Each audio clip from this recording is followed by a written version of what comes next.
Hi friends, welcome to Harsha fashion blogs. అందరు ఎలా ఉన్నారు? నేనైతే వైజాగ్ బీచ్ చూడ్డానికైతే వెళ్ళాను నిన్న.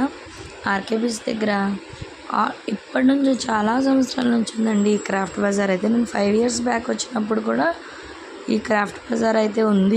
ఇక్కడైతే పింగాణి టైపు గాజు సామాను చాలానే ఉంటుందండి కలెక్షన్ అయితే. చెక్కతో చేసిన వస్తువులు కూడా ఉన్నాయన్నమాట. నేను చాలా వరకు కొన్ని షాపులు అయితే కవర్ చేశాను. మనకు ఒకటే షాట్లో అయితే కుదరదు కాబట్టి మనం అయితే పార్ట్స్ కింద పెడదామని అనుకున్నాను. షోకి వాడే ఆల్ ఐటమ్స్ అన్నీ పింగాణి టైప్లో కానీ గాజు టైప్లో కానీ చాలా బాగున్నాయండి. ఇంటికి కావాల్సిన ఐటమ్స్ కూడా చాలా వరకే ఉన్నాయి. చాలా ఐటమ్స్ చెక్కతో కూడా చేసినవి ఉన్నాయండి. ధూప్ స్టిక్స్ అలాంటివి స్మెల్స్ వచ్చేవి చాలా ఐటమ్స్ ఉంటే నేను ఏమేమి తీసుకున్నాను నెక్స్ట్ షాట్లో అయితే పెడతాను. ఐ హోప్ ఈ వీడియో కనుక నచ్చినట్లయితే ఒక లైక్ చేసి షేర్ చేసి కామెంట్ చేయండి. మన ఛానల్ని ఇంకెవరైనా సబ్స్క్రైబ్ చేసుకున్నా సబ్స్క్రైబ్ చేసుకోండి.